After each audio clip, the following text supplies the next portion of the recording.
दी nuns priest tell. ये story भी Canterbury tales का हिस्सा है जिसे जेफरी चौसर ने लिखा था। एक बहुत गरीब और बूढ़ी औरत अपनी दो बेटियों के साथ एक झोंपड़ी में रहा करती थी। उसके हस्बैंड की डेथ हो चुकी थी। ये सब बहुत ही सिंपल सी ज़िंदगी गुजार रहे होते थे। इनके पास गाय और भेड़ थी जिसका ये दूध इस्तेमाल करते थे, और एक चांटी क्लियर नाम का मुर्गा भी था। ये मुर्गा बहुत खूबसूरत था और पूरे इलाके में इसके जैसा कोई और मुर्गा नहीं था। इसकी आवाज़ भी हर जगह गूंजती थी।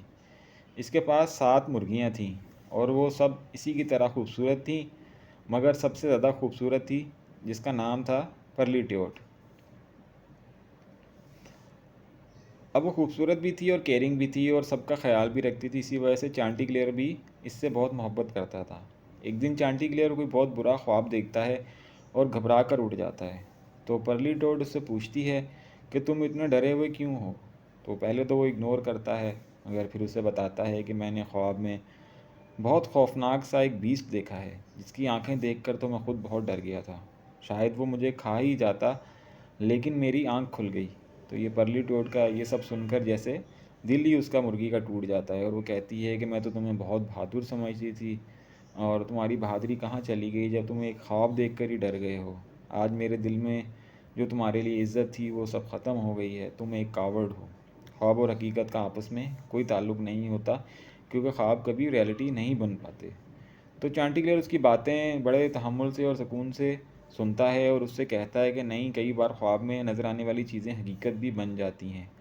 ख्वाब हमेशा ख्वाब नहीं होते, उनका रियलिटी से भी कुछ ना कुछ ताल्लुक़ ज़रूर होता है। और वो फिर उसको एक दो हवाले भी देता है कि किस तरह ख्वाब हकीकत में बदल जाते हैं। अब उस बूढ़ी औरत के घर के पास ही एक लोमड़ी, एक फॉक्स रहा करता था, मगर चांटिक्लेयर को उसने कभी नहीं देखा था। एक दिन वो चांटिक्लेयर को देख लेती है और वो फॉक्स जो है वो खामोशी से उस पर हमला कर देता है कि वो किसी तरह चांटिक्लेयर का शिकार कर सके। अब चांटिक्लेयर को भी अंदाज़ा हो गया था कि कुछ ना कुछ होने वाला है, तो वो फॉक्स को देख लेता है और वहाँ से भागने की कोशिश करता है, मगर क्योंकि फॉक्स बहुत होशियार होता है, तो वो कहता है कि अरे तुम मुझसे खौफज़दा क्यों हो रहे हो। चांटिक्लेयर को कहता है कि मैं तो तुम्हारी खूबसूरत आवाज़ सुनने के लिए यहाँ पर आया हूँ। तो मैंने तुम्हारी आवाज़ की बहुत तारीफ़ सुनी है, तुम मुझे कुछ गाकर सुनाओ।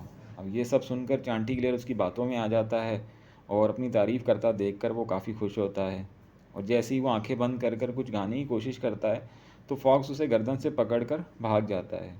अब इस शोर शराबे में बूढ़ी औरत और उसकी बेटियों को भी पता चल जाता है। वो फॉक्स के पीछे दौड़ पड़ते हैं। कुछ गांव के लोग भी आ जाते हैं।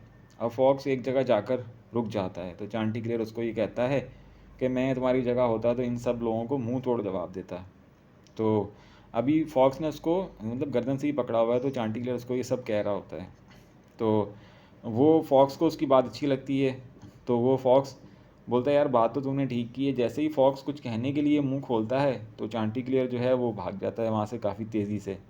ठीक है, अब चांटिक्लेयर उसके मुंह से निकल कर वहाँ से भाग जाता है।